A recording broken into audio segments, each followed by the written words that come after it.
naivety kasi. Tama. Kasi mostly kayo yung mga pumapasok na mga iba, lalo na newbie, they doesn't even have the ability to look for long term. Oo, yung pwede na yan attitude. And mostly naman talaga, yung mga Pilipino, ganon. They do have something like, okay na yan.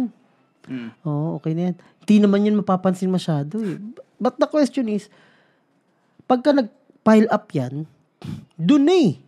Dun na papasok yung client na, bakit ganito? Tama. Oo. Pagka nag-pile up. Magda-drop off sila. Exactly. So it's not just building relationship pala. Yes. No, hindi lang jojowain mo si client. Dapat marunong ka rin talaga magbigay ng value. Meron ka ding expertise na maibibigay sa kanila for you to retain them.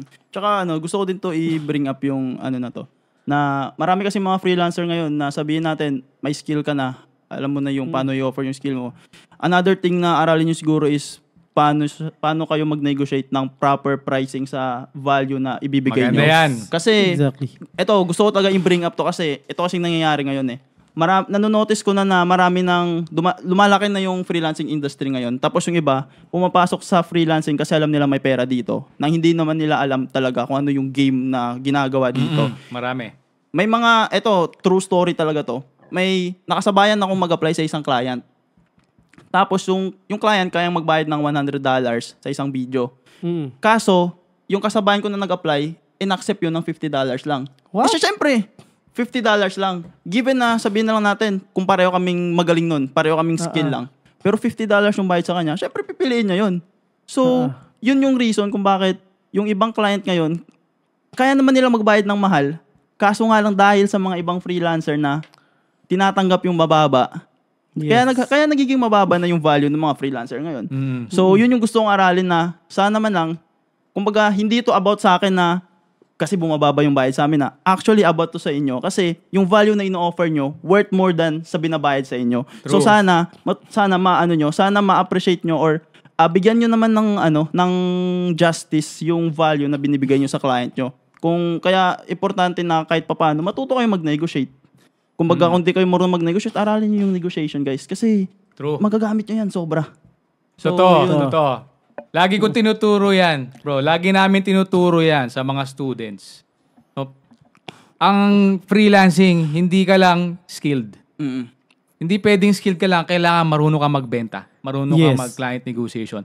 And to add to your point, no, actually, tama eh. Ang dami kasing sobrang bagsak presyo. Apektado lahat. Huwag na natin i-consider. Siyempre kasama, kalaban din natin yung mga Bombay, no? Globally, no? Hindi naman sa nagdi-discriminate tayo, pero sila kasi yung sobrang bababa mag-charge. Pero dahil nga, iba rin yung cost of living sa kanila. Pero ako, ang tip ko, bro, ang mga Pinoy, pwede tayong mag-charge ng maganda. Kasi, bear in mind, sa US, ang minimum magkano? $30-$35 per hour. Per hour. Kaya ang client, sinabi mo, willing magbayad ng $100 isang video kasi alam niya na aabutin nyo ng at least 3 hours. Tama. Yes. Tama. So, wag nating sirain ang industry. Exactly. Kasi iba mema lang eh.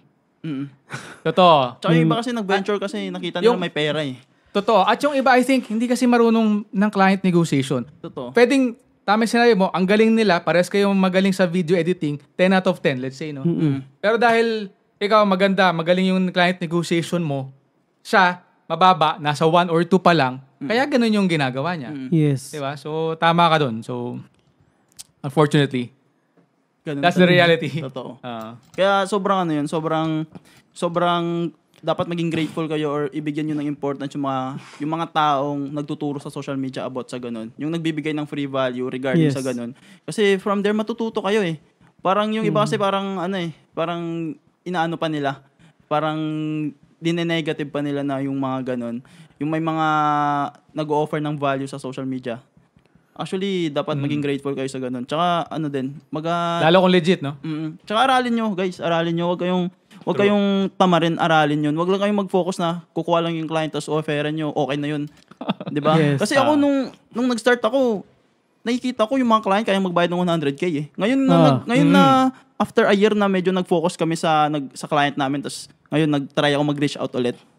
Parang ngayon, parang 50K pahirapan na. Sabi ko, ano nangyari dito?